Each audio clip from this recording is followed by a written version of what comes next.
Hello students, welcome to DNT English classes. Well, in today's video, we are going to learn a very important thing about SMS as how to write SMS. What is the text? Well, I'm talking about as how to write your message in English. Well, हम जानते हैं कि message जो हम लोग लिखते हैं वो शॉर्ट मैसेजिंग सर्विस होता है और वो हम लोग पूरा सेंटेंस नहीं बनाते हैं, पूरा वर्ड नहीं लिखते हैं.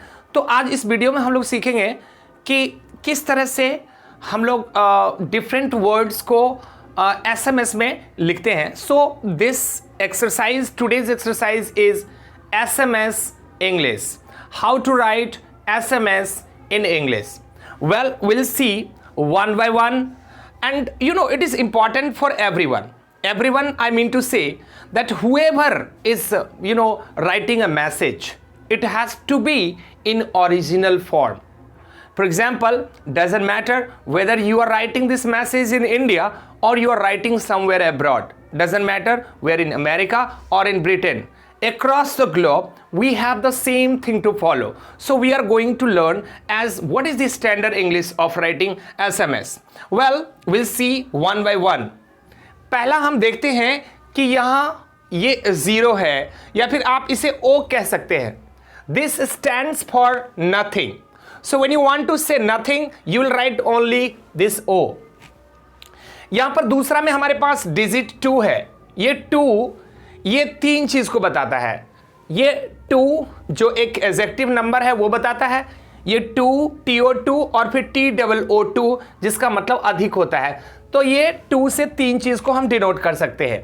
वेल, नेक्स्ट है हमारा आर्टिकल AN को डिनोट करने के लिए हम अल्फ़ाबेट A का यूज़ करते हैं कैपिटल में. So A here stands for A और N. नाउ BE के लिए सिर्फ B अल्फ़ाबेट यूज़ हो रहा है. B stands for BEB. B4 means before. तो हम BEFORE बिफोर नहीं लिख के हम B और सिर्फ 4 लिखते हैं. So it's B4. BC, here BC stands for because मतलब क्योंकि अब हम देखते हैं कि instead of writing 1 2 3 4 5 6 7 letters we write only 2 letters. तो इतने सारे लेटर्स को अवॉइड करके हम लोग कम लेटर में इसे लिख सकते हैं. BF बहुत ही कॉमन है जो हम बॉयफ्रेंड के लिए यूज़ करते हैं. BK हम बैक के लिए यूज़ करते हैं. BT बट जो एक कंजंक्शन के तौर पे यूज़ होता है. C ये थर्ड अल्फ़ाबेट जो है C उसको हम लोग SEE के लिए यूज़ करते हैं. और D8 हम लोग डेट के लिए यूज़ करते हैं. तो एक बार हम फिर देख लेते हैं इस लाइन में क्या लिखा. O for nothing, 2 for 2 and 2, there are 3 categories of 2. और फिर today का मतलब today से है. A stands for article A or N. B is only BE here. B4 means before. BC is because. BF is boyfriend. BK is back. And here is bro. बहुत ही common है bro. So bro, BRO is all capital letter here. Bro stands for brother. And BT is but conjunction. And C stands for C. And D8 is date. So you can have the screenshot here. Now coming to this side.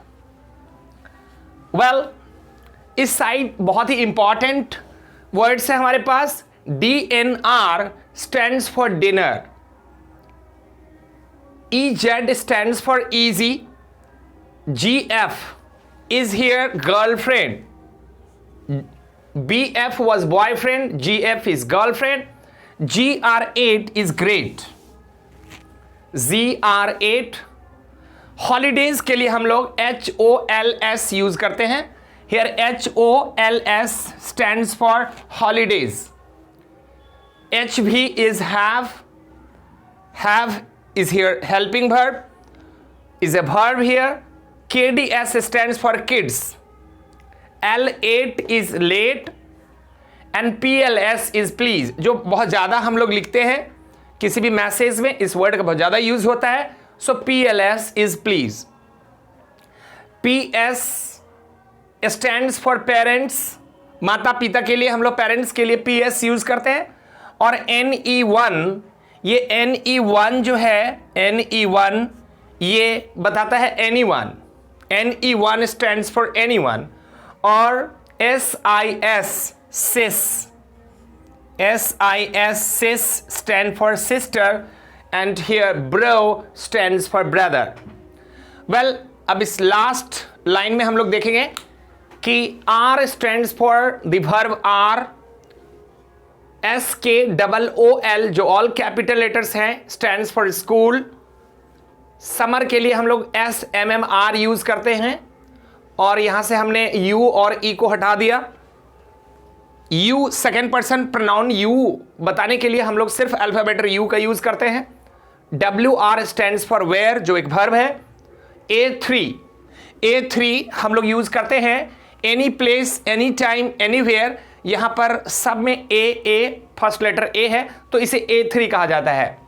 ASAP is as soon as possible, जितना जल्दी संभव हो सके। As soon as possible के लिए हम लोग ASAP use करते हैं। इसको याद रखना भी थोड़ा इजी है, क्योंकि एज सुन एज पॉसिबल में हम अगर हर एक लेटर को दे तो ASAP इसका फर्स्ट लेटर लिया गया है।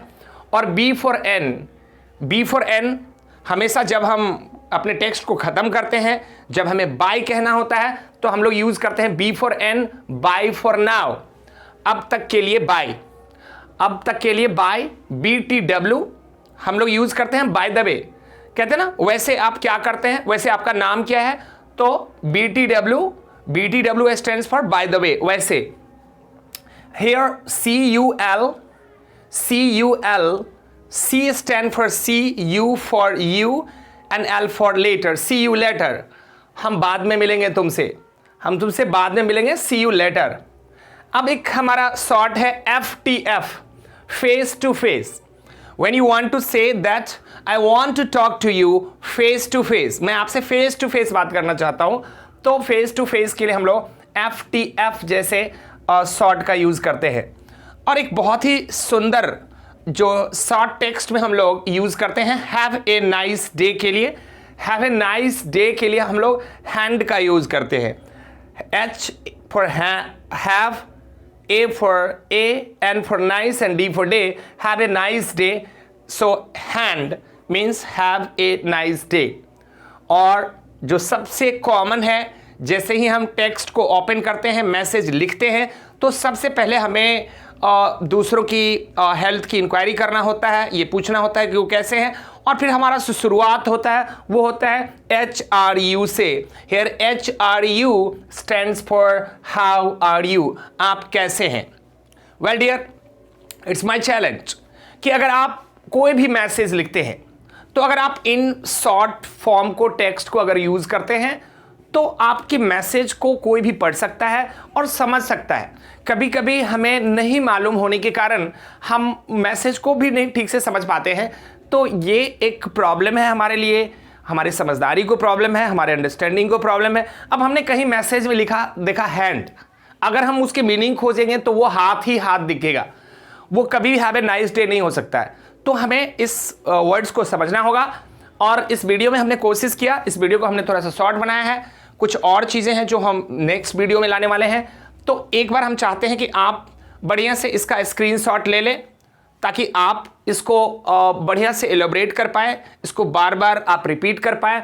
और मेरा मानना है कि अगर आप इन चीज़ों को याद रखना चाहते हैं तो आप फटाफट इसका यूज़ अपने SMS में करना शुरू कर दें, और मैं देखना चाहूँगा कि आप इसे सीखे कि नहीं सीखे। आप मुझे इन वर्ड्स का यूज़ करके आप हमें कमेंट में भेजें, ताकि हमें पता चलेगा कि आप इस तरह से मैसेज लिखना शुरू कर दिया है और आपने सीखना शुरू कर दिया है। इसके बाद नेक्स्ट वीडियो में हम आपको बहुत सारे साइन बताने वाले हैं, जो किस तरह से साइन को, चिन्ह को फॉलो करके हम लोग अपने लैंग्वेज को कन्वे करते हैं। तो I hope that you must have learn this language. आप ये इसको समझे होंगे, ये बहुत ही इंपॉर्टेंट है, क्योंकि हम हमेशा लोगों से फ़ोन पर ही नहीं बात करते हैं, कभी कभी हमें मैसेजिंग भी करना होता है। अब ये मैसेजिंग बहुत ही कॉमन ट्रेंड हो गया है, जो हम सब एक दूसरे के कांटेक्ट में रहने के लिए एक दूसरे को मैसेज भेजते रहते हैं। तो I hope this video will make you really able as to write the different kind of messaging across the world. Thank you for watching this video, and I hope that if you would like to have more video, so you will subscribe my channel, you will like the videos, and you will share so that you can get a better improvement. Nice. Bye for now.